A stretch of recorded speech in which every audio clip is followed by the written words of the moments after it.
Assalamualaikum warahmatullahi wabarakatuh. Waalaikumsalam. Salam sejahtera bagi kita semua. Tabi pun. Ya pun. Alhamdulillahirabbil alamin. Wa bihi nasta'inu ala umuri dunya waddin. Wassalatu wassalamu ala asyrafil anbiya'i wal mursalin sayyidina Muhammadin wa ala alihi wa sahbihi ajmain. Yang terhormat Ibu Pengawas Pembina SMP Negeri 24 Bandar Lampung, Ibu Puspa Rini MPD, Bapak Kepala SMP Negeri 24 Bandar Lampung, Ibu-ibu Waka, Bapak Ibu Dewan Guru dan staf tata usaha yang saya hormati. Puji syukur marilah kita panjatkan kehadirat Allah Subhanahu wa taala yang telah melimpahkan rahmat serta karunia-Nya kepada kita semua, sehingga pada kesempatan ini kita dapat Bandar Lampung oleh calon guru penggerak angkatan 9 Bapak Haji Haidir SPD NPD. Hadirin yang saya hormati, adapun susunan acara pada kesempatan kali ini, yang pertama adalah pembukaan, yang kedua menyanyikan lagu Indonesia Raya, acara yang ketiga acara inti, yang keempat tanya jawab, dan yang terakhir penutup. Baiklah, untuk mengefektifkan waktu, marilah acara kita buka bersama dengan membacakan lafaz basmalah. Bismillahirrahmanirrahim. Selanjutnya menyanyikan lagu Indonesia Raya yang akan dipimpin oleh Ibu Siti Novia SPD. Disilakan. Hadirin dimohon berdiri.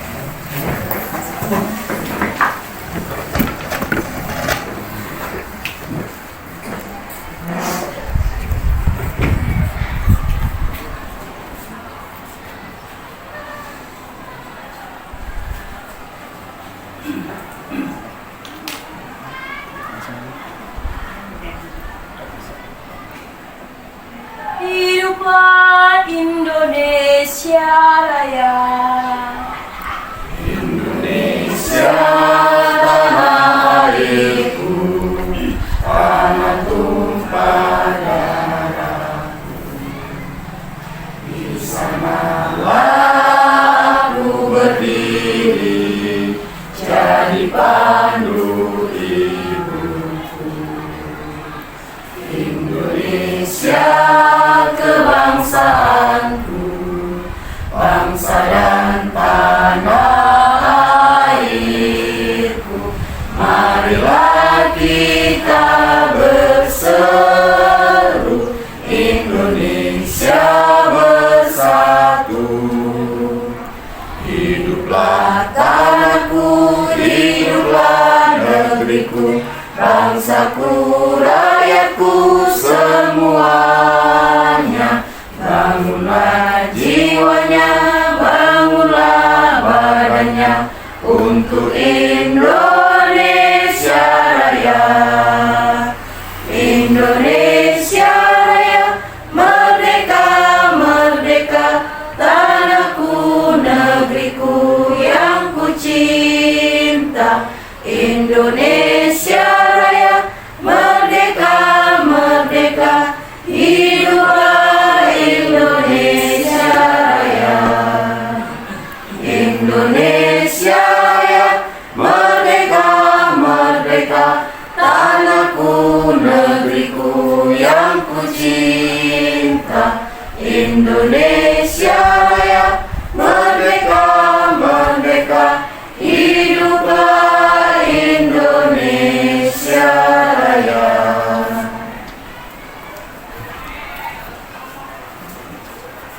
Hadirin silakan duduk kembali.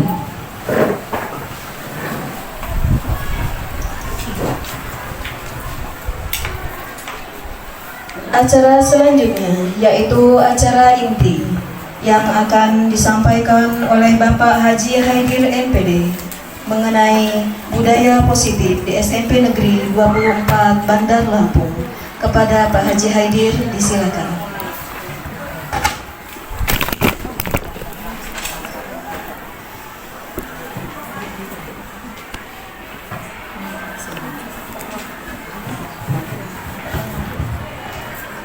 Bismillahirrahmanirrahim. Assalamualaikum warahmatullahi wabarakatuh. Ibu pengawas yang saya hormati, Pak Kepala SMP Negeri 24 Bandar Lampung yang saya hormati, Bapak Ibu Dewan Guru, para wakil kepala sekolah, kepala tata usaha, staf tata usaha yang saya hormati. Alhamdulillah, puji syukur kepada Allah Subhanahu wa taala, pada kesempatan pagi hari ini kita diberikan kesempatan untuk sama-sama dapat berkumpul di sini memenuhi undangan kami. Salawat dan salam kita sampaikan pada junjungan kita Nabi besar Muhammad sallallahu alaihi wasallam. Tabi'un. Ya, Bu. Bapak Ibu yang saya hormati, izinkan saya pada kesempatan ini sebagai tugas akhir dari modul 1.4 calon guru penggerak untuk menyampaikan diseminasi atau penerapan pengalaman dan menyebarkan pemahaman tentang budaya positif yang telah kami ikuti dari beberapa waktu yang lalu. Bapak Ibu yang saya hormati, ucapan terima kasih sekali lagi kami sampaikan pada kesempatan pagi hari ini. Bapak Ibu berkenan karena meluangkan waktu untuk kegiatan ini. Baiklah Bapak Ibu, pada awal dari kegiatan ini saya akan sampaikan bahwa dari budaya positif yang akan kita lihat bersama di sini, ada beberapa konsep inti dari budaya positif, yaitu yang pertama dari perubahan paradigma belajar, kemudian ada disiplin positif, kemudian motivasi perilaku manusia, kebutuhan dasar, keyakinan kelas, posisi kontrol, restitusi, segitiga restitusi. Ini yang akan kita lihat bersama dari apa yang telah kami pelajari lebih dahulu. Di sini bukan saya menggurui Bapak Ibu, terutama di sini mohon maaf dengan sangat kepada Ibu pengawas. Ini hanya sebagai tugas akhir dari modul ini untuk menyampaikan dari apa yang telah kami dapatkan. Ini harus ditularkan, disampaikan kepada teman-teman yang lain. Bapak Ibu yang saya hormati, dari perubahan paradigma belajar. Nah, di sini untuk pembelajaran paradigma baru, bahwa pembelajaran dengan paradigma baru merupakan pembelajaran yang dirancang berdasarkan prinsip pembelajaran berdiferensiasi, sehingga peserta didik belajar sesuai kebutuhannya berdasarkan tahap perkembangan untuk mewujudkan profil pelajar Pancasila. Nah, di sini Bapak Ibu, mungkin sebelumnya kita akan coba dulu untuk melihat daripada apa nanti yang akan kita gali di dalamnya. Di awal saya ingin mencoba satu peragaan, misalnya Bapak Ibu, saya minta yang di sebelah kiri, sebelah kanan dengan sebelah kiri, di sebelah kiri dengan sebelah kanan. Yang di sebelah kanan saya yang di sini, Bapak Ibu, Ibu-ibu ambil secari kertas kecil saja Bu, secari kertas kecil saja. Yang di sana juga sama, ambil secari kertas kecil saja. Iya, sedikit kecil saja kertasnya. Iya, sebelah aja ya, yang ini sebelah sini, nah, yang sana sebelah sana, yang di belakang juga boleh, yang di belakang. Jadi berpasangan, kita berpasangan. Ya, kita berpasangan. Nah, Bapak Ibu yang sudah pegang secari kertas tadi, silakan kertas itu diremas. Anggaplah itu adalah barang berharga, barang yang sangat berharga. Genggam dengan kuat. Ya, genggam dengan kuat. Nah, kemudian yang di sebelahnya, nah ini yang di sebelahnya pasangannya. Yang di sebelahnya silakan berusaha untuk membuka genggaman dari teman yang menggenggam tadi. Ya, silakan Bu, silakan Bu. Bapak Ibu boleh dengan cara membukanya sekuat tenaga, boleh dengan cara merayu, boleh dengan cara mengancam juga boleh. Silakan. Iya. Saya merasa apa yang kamu punya. Iya. Silakan berusaha bagaimana caranya. Apakah ada yang bisa? Boleh dengan tenaga, boleh dengan dirayu saja boleh. Rayu aja. Iya, dirayu ya. Oke. Iya. Ada yang bisa? Ada yang bisa? Masya Allah hebat. Iya. Oke Bapak Ibu. Ya, itu hebat sekali. Iya, itu hebat sekali. Nah, Bapak Ibu, tadi yang bisa untuk membuka genggaman temannya siapa ya? Bu Irma. Bu Irma sama Bu Citra ya. Waduh, Bu Irma sama Bu Citra ini bisa membuka genggaman dari temannya. Iya, yang lain nggak bisa. Yang lain nggak bisa. Sekarang Bapak Ibu, Saya sodok nggak mah. udah disogok ya Pak ya? Iya boleh disogok, boleh dirayu, pokoknya gimana, boleh diancem nih, boleh dimarah juga, ya untuk membuka. Nah Bapak Ibu, kalau kita ambil satu pelajaran di sana, seandainya yang kita genggam tadi adalah harta berharga, pasti kita akan mempertahankan. Iya. Tapi ada juga tadi yang bisa terbuka dalam genggaman itu, bisa kecolong juga ya, bisa keambil juga. Tapi yang banyaknya walaupun sudah dirayu, nggak kebuka. Boleh nih sedikit nih tipnya nih dari Bu Citra ya, Bu Citra. Bu Citra tadi bisa kebuka genggaman ini gimana ceritanya? Kurang kuat. Pertama saya pandang dulu Bu wajahnya. Kemudian saya tatap matanya, kemudian Bu Nani boleh nggak saya minta kertasnya? Nggak boleh katanya.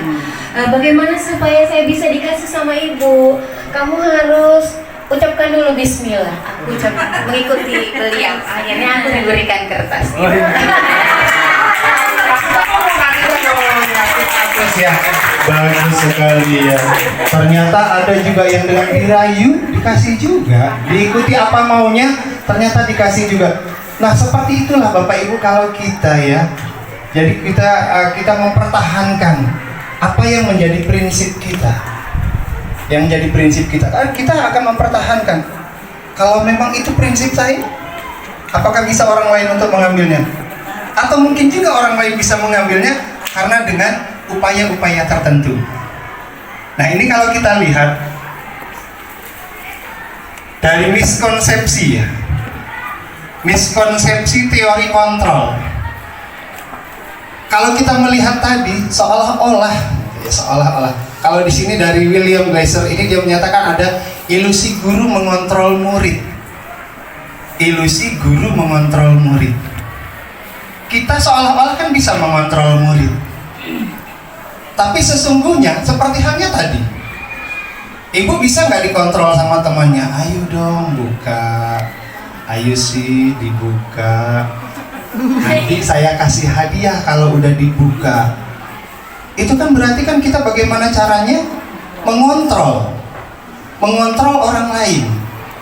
Nah di sini miskonsepsi yang ada dari yang disampaikan oleh Dr. William Glasser ini di sini bahwa dia katakan bahwa ada ilusi guru mengontrol murid. Apakah bisa kita mengontrol murid? Kita kadang-kadang merasa bahwa kita bisa mengontrol murid, padahal sesungguhnya murid itu bisa kita kontrol karena memang dia mempersilahkan untuk dikontrol. Ketika dia tidak mau untuk dikontrol, maka kita tidak akan mungkin bisa mengontrolnya. Kita di sini dikontrol oleh kepala sekolah, tapi kan Pak Kepala Sekolah tidak bisa mengontrol saat kita di rumah. Benar nggak? Iya. Artinya yang bisa mengontrol siapa? Diri kita sendiri. Iya, yang bisa mengontrol adalah diri kita sendiri. Kemudian ilusi bahwa semua penguatan positif, efektif, dan bermanfaat. Ilusi bahwa semua penguatan positif, maksudnya penguatan positif ini mungkin dengan sanjungan. Kadang-kadang kita berpikir bahwa dengan diberikan sanjungan, dengan diberikan pujian, itu akan memberikan penguatan positif. Tapi ternyata ketika kita hanya memberikan pujian kepada anak melakukan karena pujian, dipuji, apa yang akan dirasa dan akan didapatkan oleh anak tersebut? Anak tersebut hanya akan mau kepada guru yang memuji dirinya. Kalau ada guru yang nggak memuji dirinya, dia tidak akan mau. Itu berarti kan dampak. Kemudian di sana ada ilusi bahwa kritik dan membuat orang merasa bersalah dapat menguatkan karakter. Kan kita sering banget nih membuat rasa bersalah kepada anak. Pernah Bu membuat rasa bersalah dengan anak? Membuat anak merasa dia bersalah. Tolong sini, kamu nggak kasihan sama ibu. Iya kan? Kamu melakukan itu, kamu nggak kasihan sama ibu. Anak merasa apa? Dia akan merasa dirinya bersalah. Ketika dia merasa dirinya bersalah, maka itu akan tertanam dalam-dalam pada dirinya, seolah-olah dirinya tak berguna. Nah ini adalah salah satu dari miskonsepsi teori kontrol. Kemudian ada ilusi bahwa orang dewasa itu memiliki hak untuk memaksa. Guru sebagai orang dewasa, siswa itu bisa kita paksa, gitu. Bisa kita paksa. Nah, ini bahwa ilusi bahwa orang dewasa memiliki hak untuk memaksa. Baik. Nah, di sini Bapak Ibu, kita merubah paradigma stimulus respon menjadi pendekatan teori kontrol, ya, untuk merubah paradigma stimulus respon ke pendekatan teori kontrol. Nah, artinya di sini kalau pada stimulus respon ini realitas atau kebutuhan kita sama. Kita menganggap bahwa kebutuhan semua orang itu sama. Kebutuhan orang lain itu sama dengan kita. Padahal kalau dalam teori kontrol, realitas atau kebutuhan kita itu berbeda. Antara satu dengan yang lain, itu kebutuhannya berbeda. Semua orang melihat hal yang sama pada stimulus respon. Tapi kalau pada teori kontrol, setiap orang itu memiliki gambaran yang berbeda-beda. Si Yuda, dia mempunyai pandangan yang berbeda dengan Habil. Si Habil punya pandangan yang berbeda dengan Niken. Kan begitu.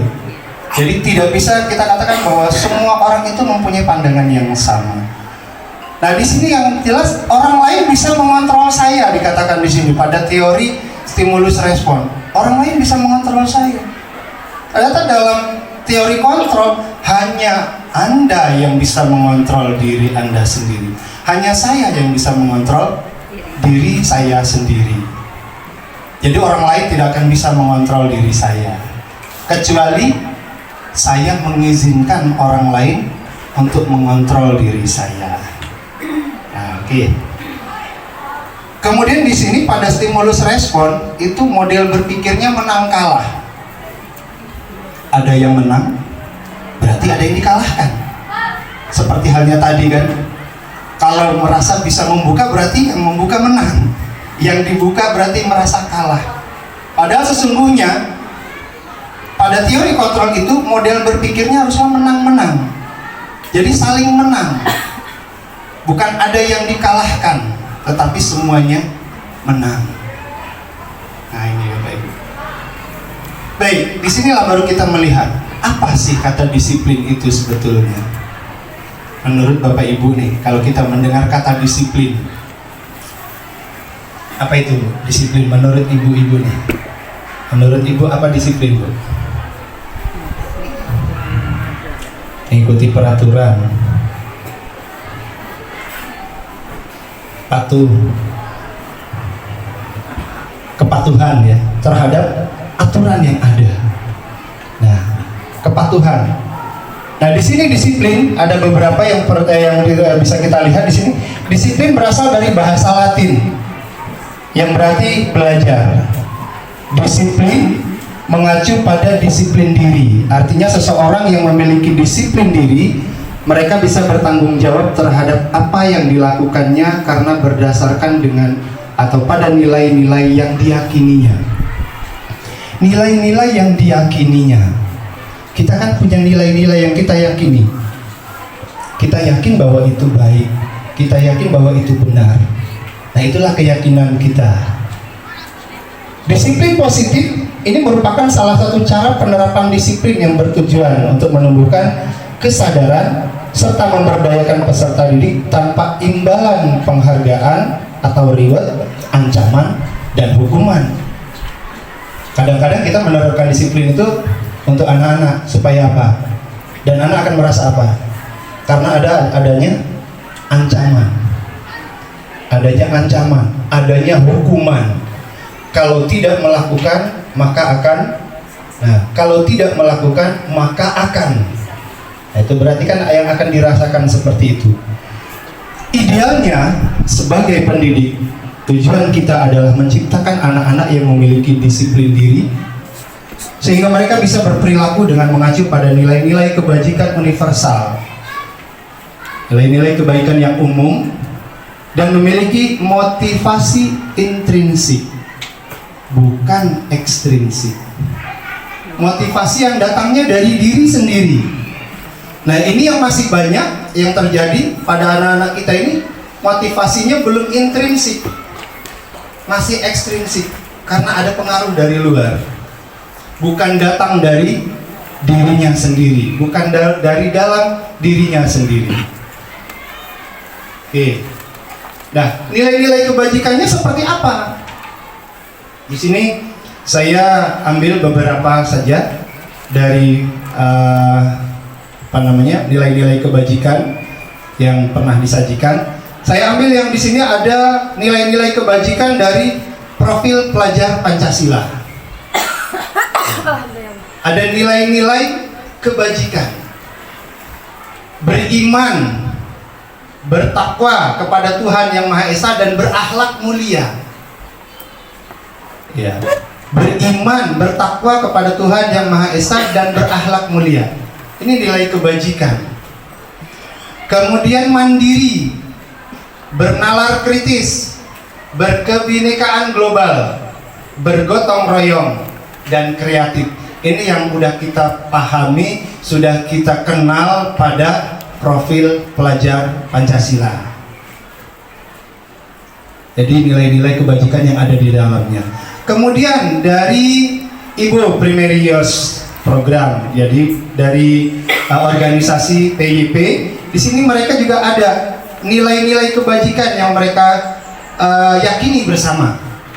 Di sini ada toleransi. Toleransi baik Bapak Ibu? Baik. Rasa hormat. Ada rasa hormat. Integritas.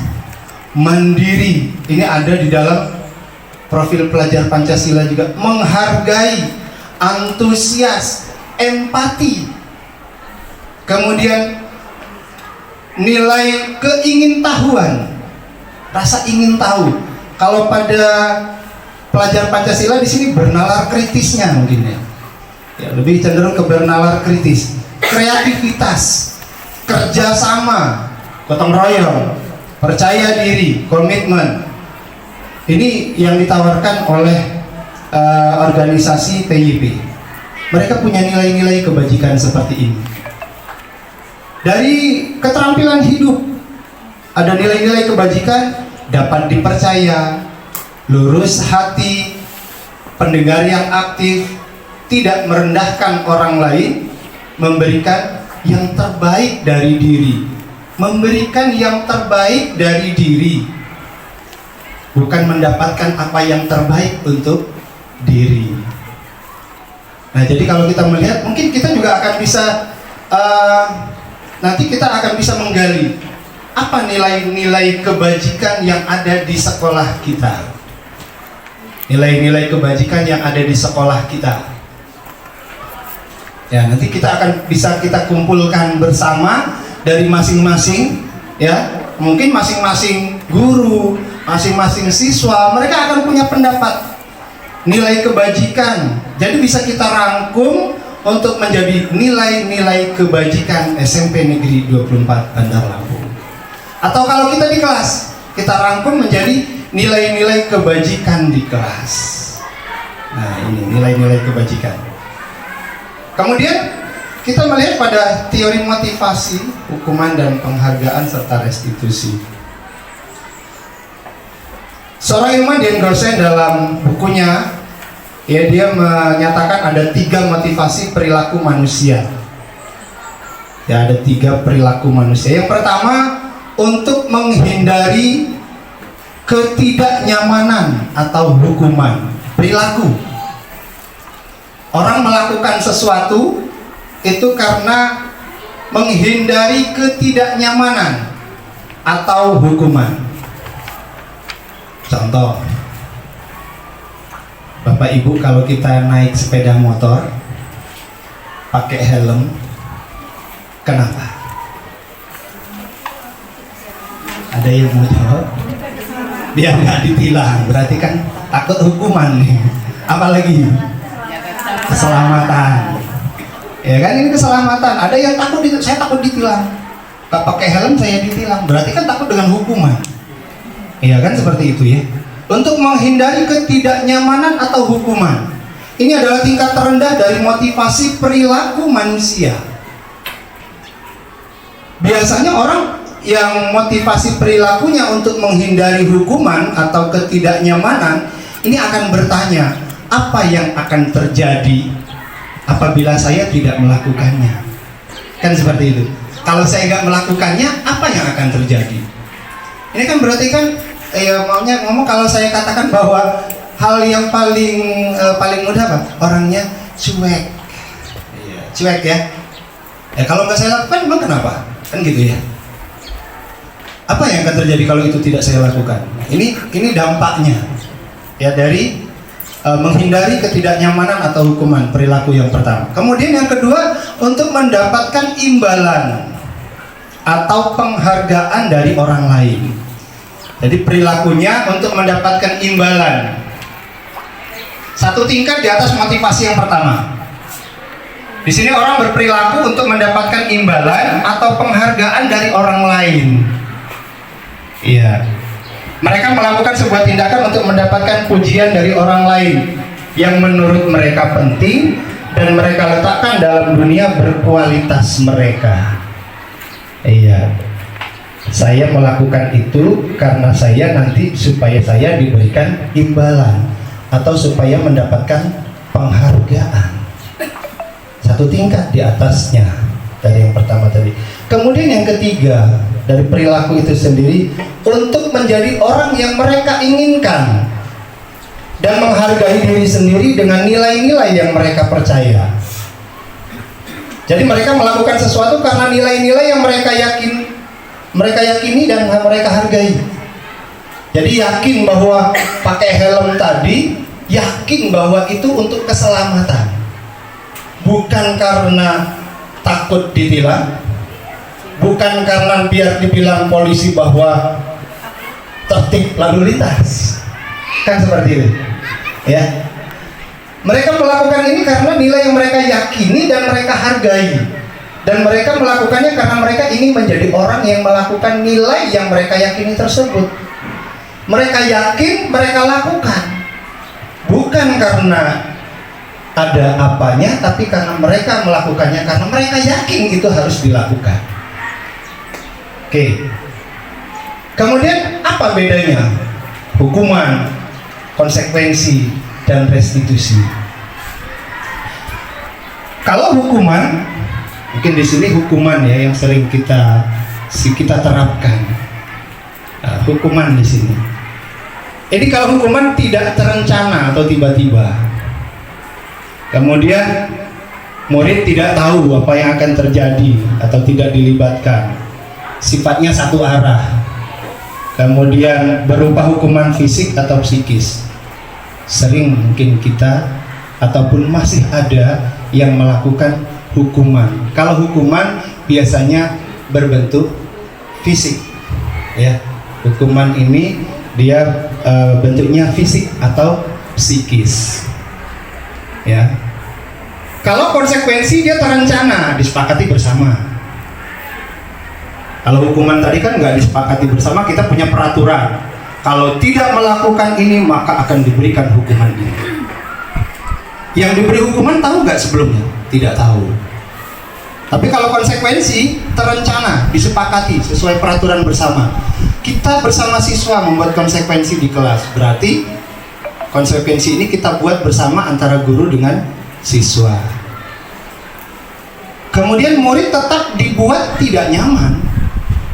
Kalau konsekuensi, kenapa? Karena pasti ada yang dia rasakan nanti, yang dia merasa dirugikan. Kemudian sikap guru selalu memonitoring murid, kontrol terus, dilihat terus, bagaimana konsekuensi kita, bagaimana konsekuensi yang kita buat bersama, dijalankan apa tidak. Dan ini namanya sebagai kontrol, guru sebagai kontrol. Ini konsekuensi. Beda halnya dengan restitusi. Kalau restitusi ini proses menciptakan kondisi bagi murid untuk memperbaiki kesalahan mereka. Proses kolaborasi yang mengajarkan murid untuk mencari solusi sendiri. Nah, jadi mereka mencari solusi sendiri dari kesalahan yang mereka buat, kemudian mereka akan memperbaikinya dengan apa. Nah, ini kalau kita lihat Bapak Ibu tadi dari hukuman, kemudian kesuksesan, konsekuensi dan restitusi. Jadi kalau konsekuensi dan restitusi itu masuk dalam kata disiplin, ya, disiplin. Beda dengan hukuman, ya. Nah, kalau hukuman itu adalah identitas gagal.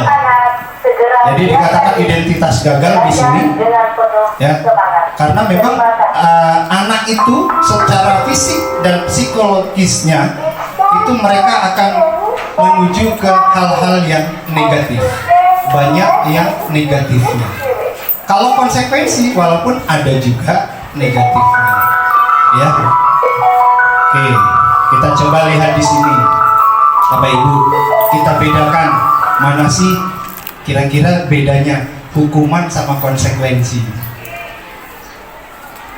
Contoh yang pertama di sini, mencatat 100 kali di dalam buku kalimat "saya tidak akan terlambat lagi". Ini karena terlambat datang ke sekolah. Menurut Bapak Ibu ini hukuman apa konsekuensi?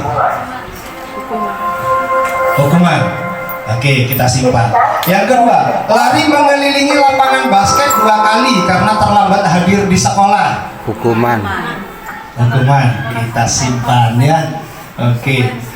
Yang ketiga, membersihkan coretan yang dibuatnya di meja tulis. Iya. Oke. Yang keempat, murid diminta untuk push up 15 kali karena tidak menggunakan masker misalnya. Hukuman. Oke. Menggantikan kertas tugas teman yang telah dicoret-coret. Oke. Berjemur di lapangan basket pukul 12 siang karena mengobrol dengan teman. Hukuman. Hukuman. Murid diminta bertelanjang kaki sepanjang hari karena tidak menggunakan sepatu warna hitam sesuai peraturan sekolah. Oke. Berdiri di depan kelas sambil mengangkat kaki satu karena tidak bisa menjawab pertanyaan. Oke. Kehilangan 10 menit jam istirahat untuk mengerjakan tugas karena terlambat datang dan tertinggal pelajaran selama 10 menit. Iya, coba kita lihat ya. Mencatat 100 kali di dalam buku kalimat "saya tidak akan terlambat lagi karena terlambat ke sekolah". Apakah itu hukuman atau konsekuensi? Konsekuensi. Ya, konsekuensi. Nah, kalau kita lihat, kenapa kok ini dikatakan sebagai konsekuensi? Karena ini kan berarti kan ada kesepakatan bersama, ya. Ada kesepakatan bersama bahwa kalau terlambat dia akan mencatat 100 kali di buku, ya. Dan kita Memang di sini dalam konsekuensi ada juga negatifnya ya, ada negatifnya. Tetapi dia sudah mulai untuk menuju ke kedisiplinan, Lari mengelilingi lapangan basket 2 kali karena terlambat hadir di sekolah. Hukuman. Kenapa hukuman? Gak ada hubungannya terlambat sama lari, terlambat datang sama lari. Membersihkan coretan yang dibuat di meja tulis, kan konsekuensi. Siapa yang mencoret-coret meja maka dia akan membersihkannya sendiri, kan konsekuensi namanya. Ada hal yang harus dia lakukan. Kemudian murid diminta push up 15 kali karena tidak menggunakan masker. Masa nggak pakai masker tapi suruh push up? Gak ada hubungannya sama masker dengan push up. Tidak ada hubungannya, tidak ada kaitannya. Menggantikan kertas teman yang telah dicoret-coret, konsekuensi. Ya, bentuk tanggung jawabnya. Kemudian berjemur di lapangan basket pukul 12.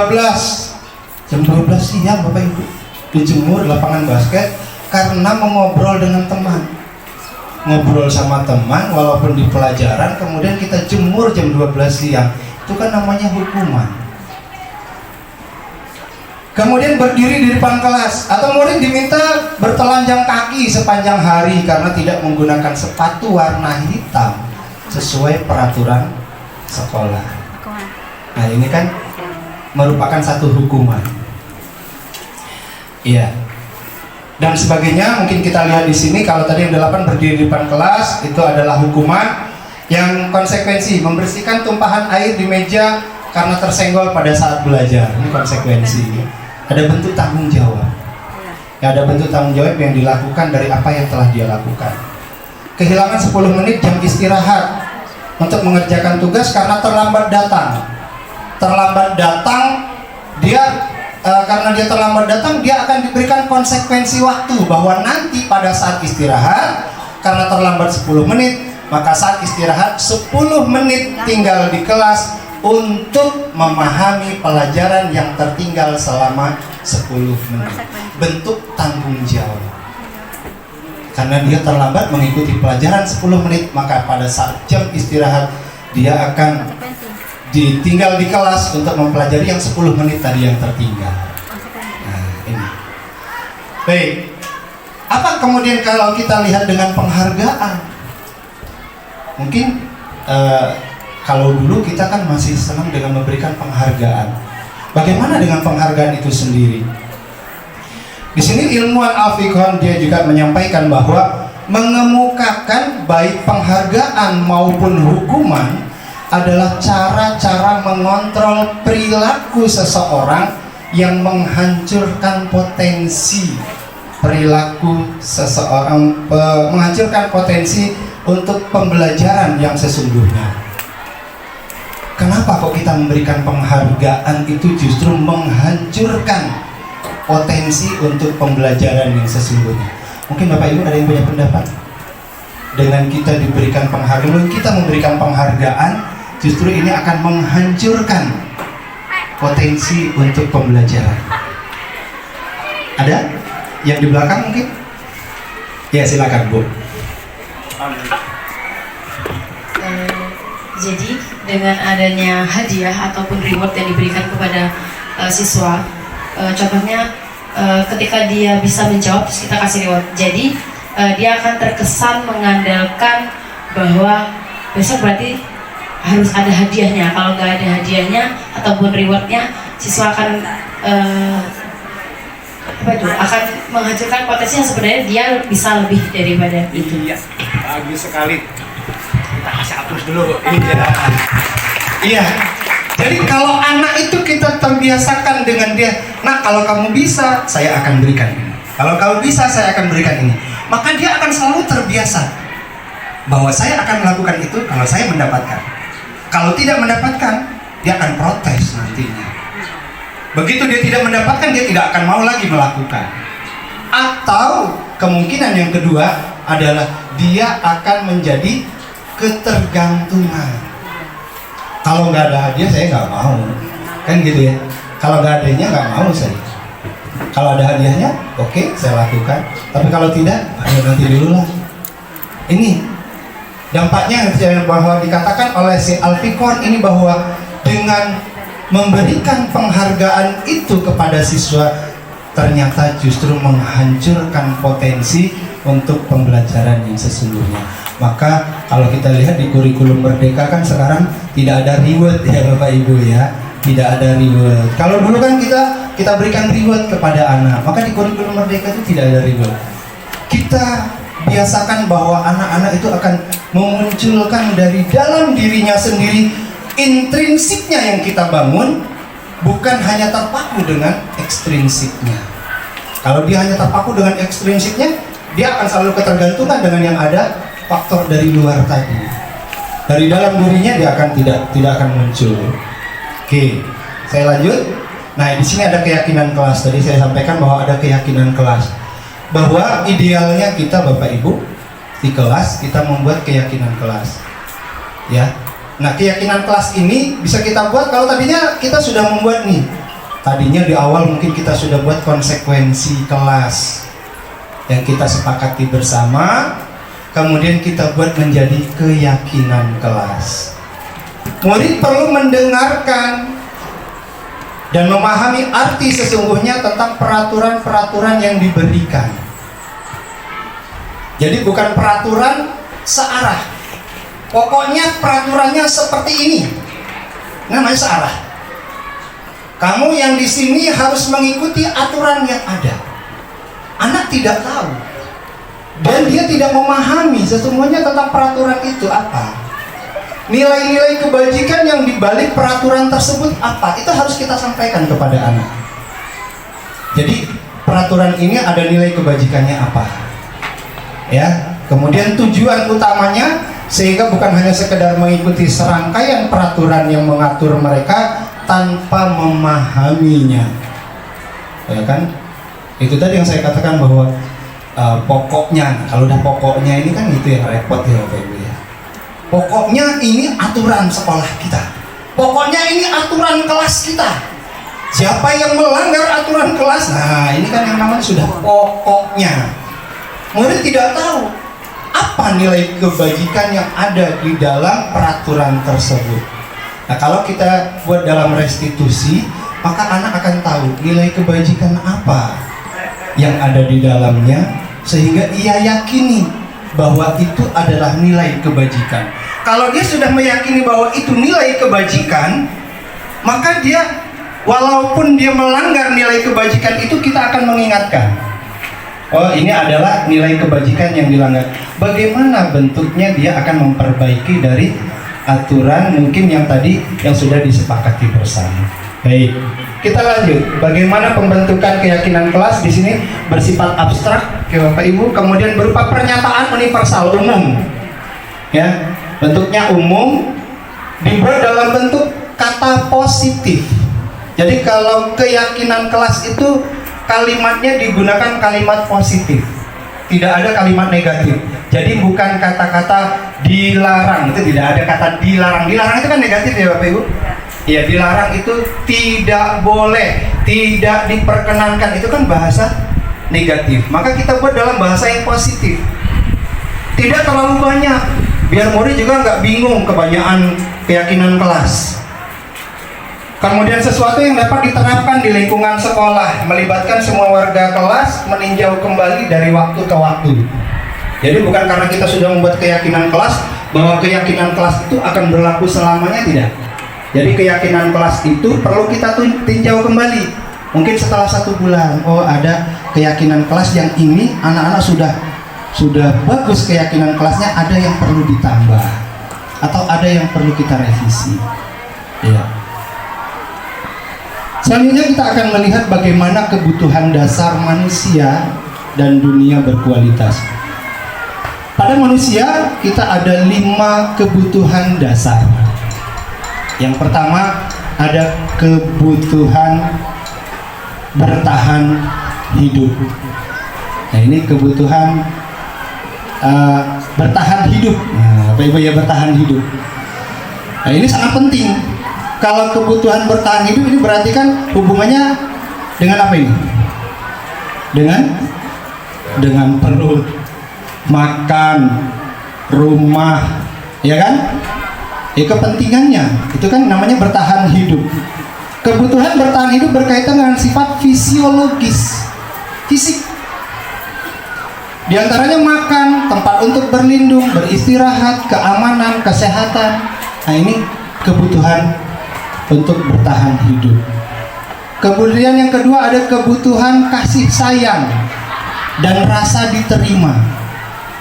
Nah hal ini mengindikasikan kebutuhan akan hubungan dengan relasi sosial, keluarga, sahabat, teman, pasangan, teman kerja atau kelompok.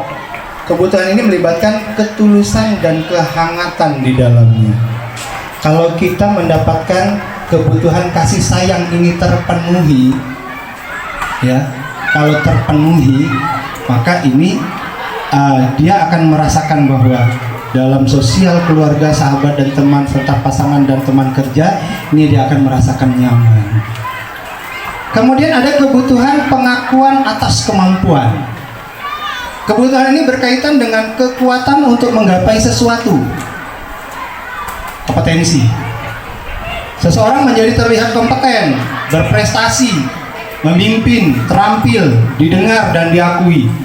Hal ini menunjukkan bahwa seseorang membutuhkan pengakuan atas kemampuan, meliputi harga diri, serta dianggap berpengaruh dalam kelompok. Yang akan terlihat. Nah, seseorang itu kan kalau dia mempunyai kemampuan, kompeten, itu akan punya pengaruh. Ya. Kemudian ada kebutuhan akan kebebasan. Kebutuhan akan kebebasan yang berkaitan dengan seseorang akan memilih, bergerak, mencoba hal baru dan mengeksplornya. Nah, ini untuk kebutuhan akan kebebasan.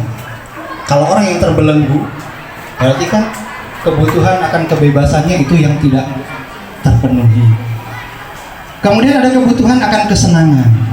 Nah, ini sangat penting. Biasanya kebutuhan ini berkaitan dengan kesediaan akan tantangan, gurauan dan pembelajaran yang bermakna.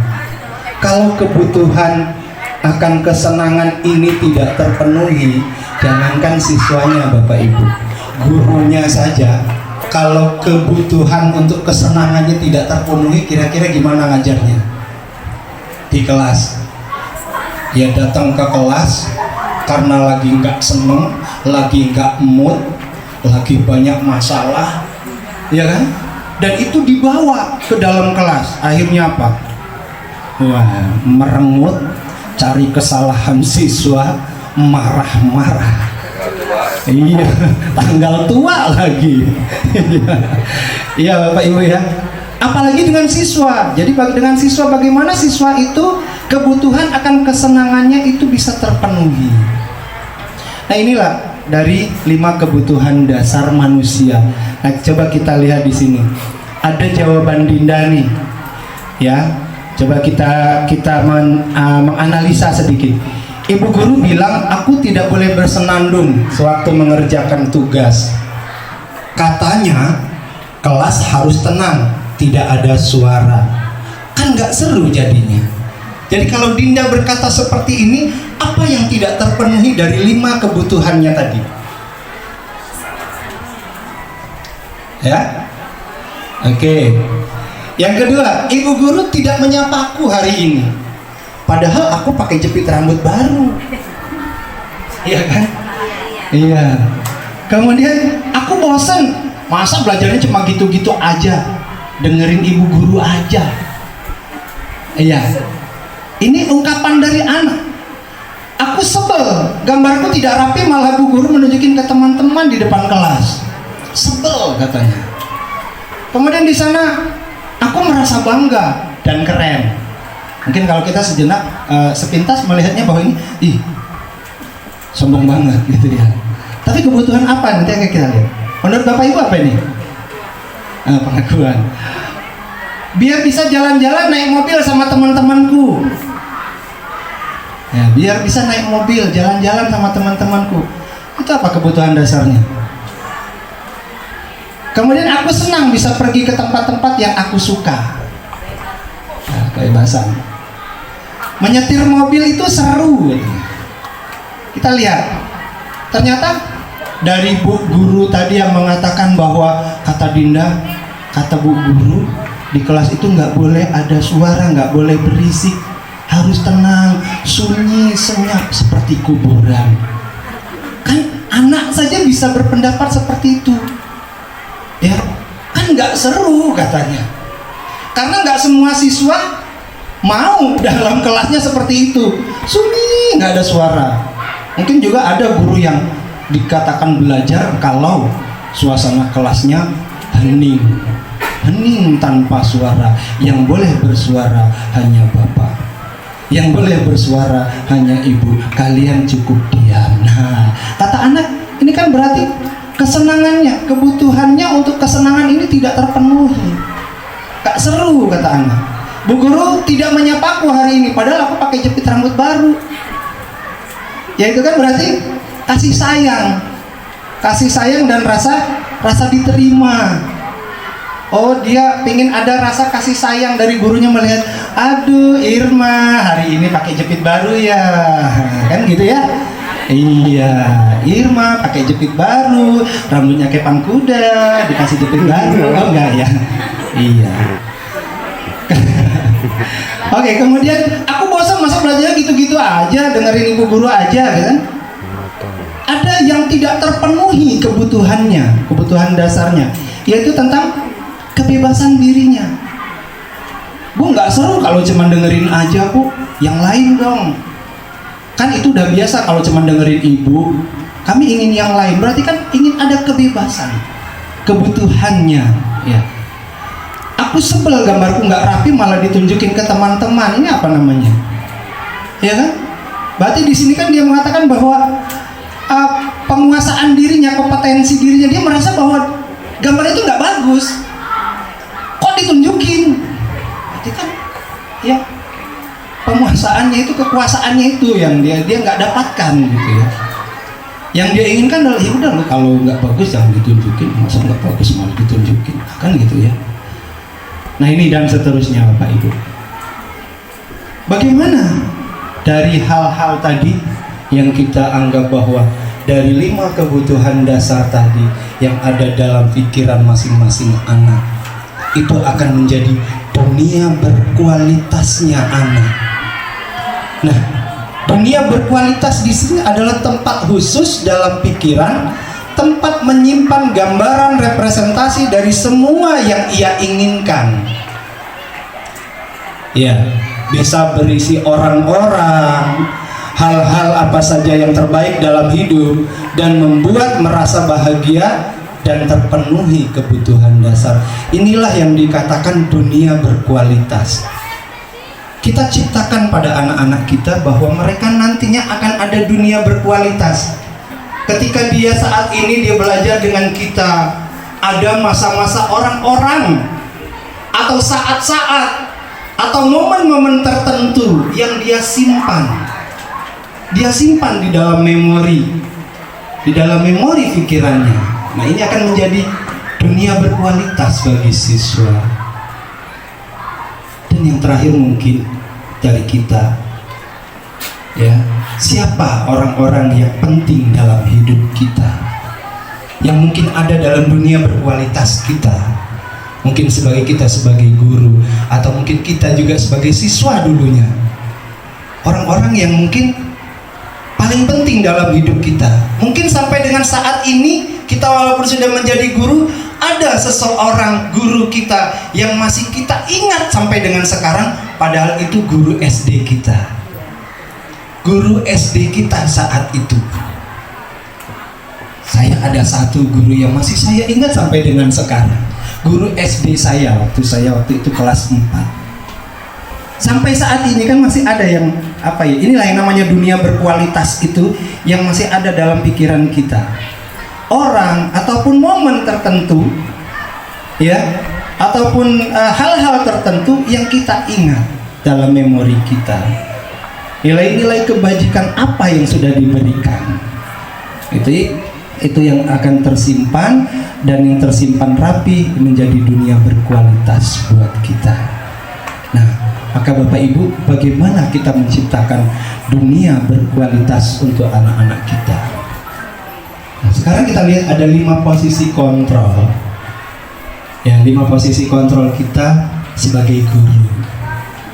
Jadi kita ini sebagai guru ada 5 posisi kontrol.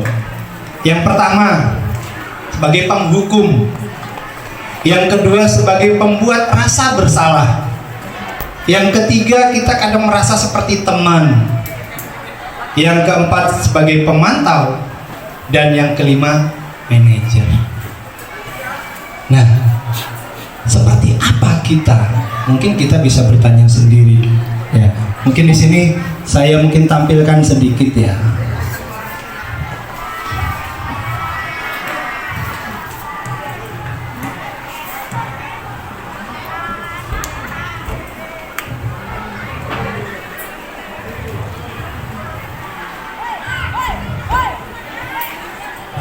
Ini suaranya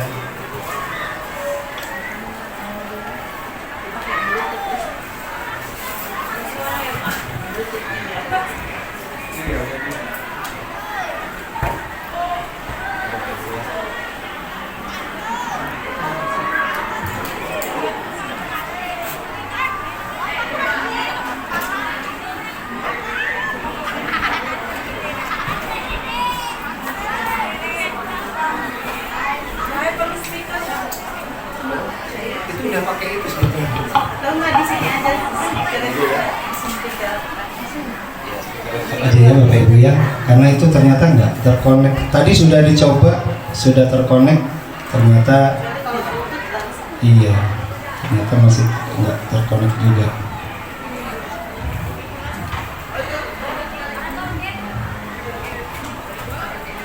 Disconnected.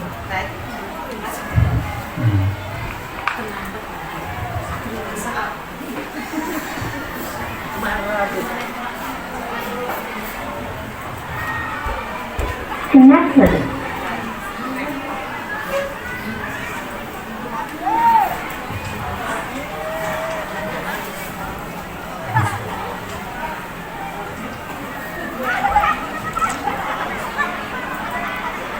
Iya, nggak connect juga Bapak Ibu ternyata ya. Oke, kita pakai ini biasa aja ya. Disconnected. Nggak mau connect ya. laptop yang sih Iya, situ sudah on. Nggak mau connect ya ternyata. Oke.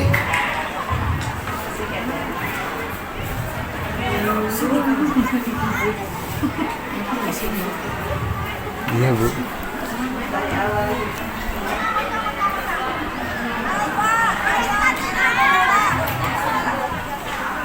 Ini udah full, nggak ada suaranya. Speaker. Speaker. Speaker.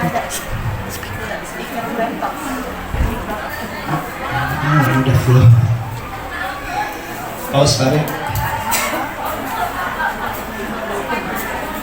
Yang pertama ini, seorang ibu guru melihat anaknya yang terlambat. Dia katakan bahwa kamu terlambat lagi, kamu lagi. Kapan sih kamu nggak terlambat? Kapan sih kamu nggak terlambat? Kamu lagi. Jadi gurunya memberikan apa kata gurunya? Sekarang silakan kamu lari di lapangan basket 2 putaran. Kan? Lapangan basket, lari di lapangan basket 2 putaran. Anaknya jawab, kenapa harus lari di lapangan basket, Bu? Lawan lagi. Nah, kan gurunya gitu ya. Iya kan? Ya udah kalau gitu lari 5 kali lapangan basket. Karena kamu berani menjawab. Ya. Ini yang seperti ini yang kita lihat di tampilan ini. Ini kan merupakan apa ya, Bapak Ibu ya? Hal yang mungkin sering kita lihat, ya, hal yang sering kita lihat.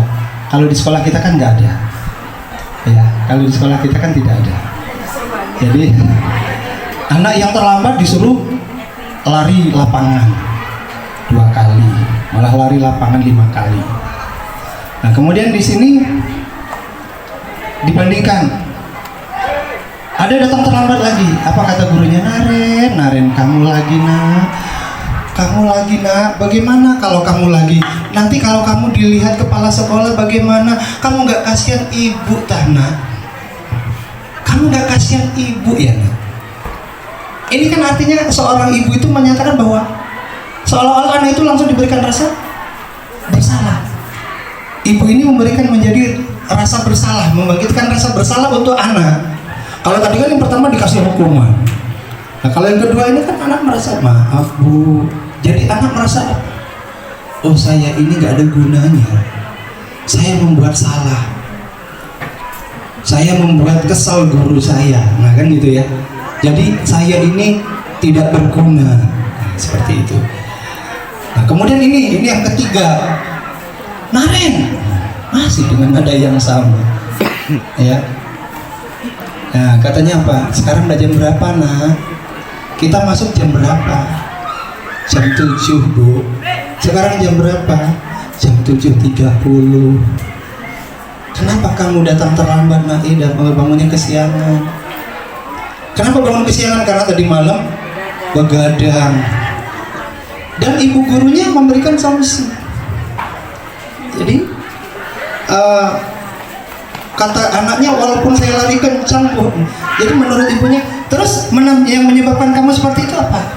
Karena terlambat bangun. Karena terlambat bangun, terus apa yang bisa kamu lakukan? Wah bu, walaupun saya lari kencang juga nggak akan kekejar saya bu, pasti saya terlambat. Nah kalau kamu katakan bahwa ada keyakinan, apa keyakinan yang ada di sekolah itu? Bahwa datang tepat waktu. Guru ini menyampaikan bahwa ada peraturan kita bahwa kita ada disiplin waktu, datang tepat waktu. Nah, yang seperti ini. Ini sayang sekali ya, nggak ada suaranya ya Bapak Ibu ya. Iya. Jadi ini ada posisi kontrol. Dia menanyakan apa peraturannya. Ada nggak peraturan di sekolah kita? Iya. Sekarang udah jam 7.20. Tahu konsekuensinya apa? Ya guru ini kan bertanya. Iya. Saya harus tinggal di kelas pas jam istirahat 20 menit karena terlambat 20 menit. Jadi pada saat istirahat saya akan tinggal di kelas 20 menit. Nah, oke. Nah, ini posisi manajer. Nah, ini posisi manajer. Nah, ketika ngeliat anaknya terlambat, gurunya begitu lihatnya lagi. Anaknya terlambat, dipanggil lagi. Iya. Aduh, ketahuan lagi deh sama bu guru, terlambat. Pagi Naren. Langsung kan, maaf bu saya terlambat. Iya. Sekolah masih jam 7, sekarang jam berapa nak? Jam 7.20. Ya, jadi sekarang bagaimana? Jadi anak ini menyampaikan dia ada ya apa ya? Memvalidasi. Nah ini kan divalidasi dulu sama gurunya. Oh ternyata kesalahannya kenapa dia sampai terlambat, apa penyebabnya dia datang terlambat. Nah kemudian ada mengingatkan keyakinan tentang kebaikan yang ada di sekolah. Jadi mengingatkan keyakinan yang ada di sekolah. Kemudian bagaimana dia akan merubahnya. Jadi anak ini yang akan dia berpikir sendiri. Terus kalau kamu sudah tahu ada aturannya seperti itu, apa yang akan kamu lakukan? Jadi kita melatih anak itu supaya dia menyampaikan sendiri solusinya. Jadi sebagai manajer ini, kalau guru ini sebagai manajer, dia akan mengajak anak itu membuka wawasannya untuk apa yang akan dia lakukan untuk menanggulangi kesalahannya. Jadi bukan kita memberikan hukuman dari apa yang sudah dilakukan kesalahan oleh siswa tersebut. Ya, nah disinilah mungkin nantinya kita akan lihat di selanjutnya ya. Mohon maaf ini Bapak Ibu karena memang tidak maksimal ya.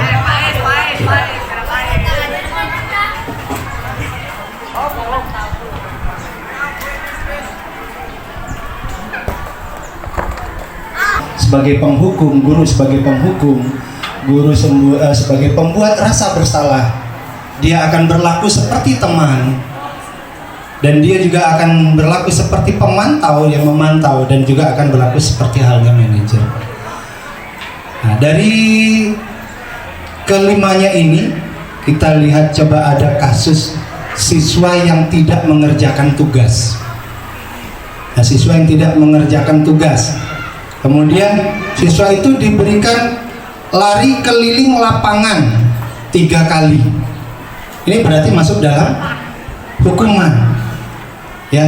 Nah, biasanya kalau hukuman, penghukum itu biasanya terjadi pada guru apa? Kalau guru sebagai penghukum akan dibenci. Kalau fisiknya guru pada saat kita melihat yang pertama tadi, gurunya gimana begitu melihat anaknya terlambat? Emosi, acak pinggang, melotot, kan gitu ya, menghardik dengan suara yang keras. Ini kan penghukum namanya, ya. Kemudian berapa kali ibu harus memberitahumu, ibu kecewa sama kamu. Itu namanya kan membuat rasa bersalah. Ya, suaranya lembut, cenderung lembut. Jadi kalau ibu-ibu biasanya kan suaranya lembut. Nah, kamu nggak kasihan sama ibu. Nah, ibu datang pagi-pagi ke sekolah, sudah menyiapkan materi seperti ini, ngajak kamu belajar, kamu tidur, gimana? Anak akan merasa dirinya bersalah. Ya Allah, saya ini nggak ada gunanya, kan gitu ya. Kemudian, ayolah kerjakan tugasmu, bantu ibu ya nak. Gak apa-apa, nanti ibu bantu. Itu kan sebagai teman, kita berlaku seperti teman. Tetapi ada juga bahwa murid ini merasa akrab hanya karena menurut dengan guru tersebut saja. Dia akan nurut dengan guru tersebut, dia nurut. Ini karena kalau dia berlakunya seperti teman. Kemudian kamu tahu kan bahwa konsekuensinya jika tidak mengerjakan tugas. Konsekuensi berarti kita mengingatkan ada konsekuensi, ada bentuk tanggung jawab. Ada bentuk tanggung jawab. Ini bahwa guru sebagai pemantau. Murid tahu konsekuensi yang harus dijalankan ketika melanggar peraturan. Kemudian apa rencana kamu untuk memperbaiki hal ini? Keyakinan kelas mana yang belum kamu lakukan? Nah, ini dia guru sebagai manajer, ya. Nah, maka Bapak Ibu akan sebaiknya, idealnya kita di sekolah itu melakukan yang namanya restitusi. Ya, restitusi di sini adalah proses menciptakan kondisi bagi murid untuk memperbaiki kesalahan mereka, sehingga mereka bisa kembali pada kelompok mereka dengan karakter yang lebih luas. Nah, dari restitusi itu kita mengenal ada segitiga restitusi, yaitu yang pertama menstabilkan identitas. Jadi kalau anak melakukan kesalahan, kita menstabilkan identitasnya. Kita tanya dulu, kamu tadi melakukan kesalahan ini, distabilkan dulu identitas dia. Kita tanya kesalahannya supaya anak tahu betul bahwa kesalahan yang telah dia lakukan. Ini menstabilkan identitas. Kemudian yang kedua, validasi tindakan yang salah. Seolah-olah kita membenarkan anak itu melakukan kesalahan itu, seolah-olah. Karena begitu kita menyatakan bahwa ya wajar, semua orang itu tidak ada yang sempurna, semua orang itu pasti pernah melakukan kesalahan. Ini kan seolah-olah kita membenarkan anak melakukan kesalahan. Tapi bukan seperti itu. Kita memvalidasi ini, maksudnya memvalidasi ini, kita akan menguatkan loh. Menguatkan. Supaya apa? Supaya yang berikutnya kita akan menanyakan keyakinan. Baru kita masuk ke sana. Apa yang sudah kamu lakukan? Keyakinan kelas mana yang sudah kamu lakukan atau yang belum kamu lakukan? Kan gitu. Nah, kalau anak itu baru menyadari, oh ya, keyakinan kelas ini yang belum saya lakukan, baru kita akan mengatakan bahwa, nah, kalau belum kamu lakukan, apa yang akan kamu lakukan? Bentuk seperti ini berarti kan kita mengajak anak berpikir yang keluar dari dirinya sendiri. Dia akan berpikir untuk dirinya sendiri, keluar dari dirinya sendiri. Nah, yang seperti ini ya Bapak Ibu. Jadi inilah yang bisa saya sampaikan.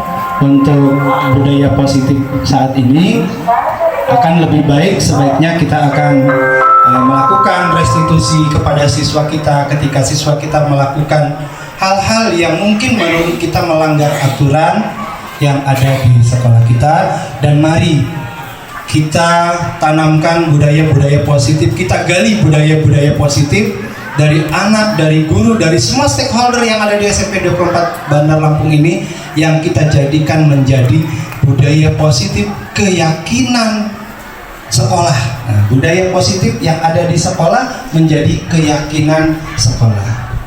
Itu mungkin yang dapat saya sampaikan. Mohon maaf apabila yang saya sampaikan di sini mungkin ada kesalahannya, karena di sini ada keterbatasan saya menyampaikan dari materi modul 1.4 yang telah saya dapatkan di pelatihan guru penggerak ini.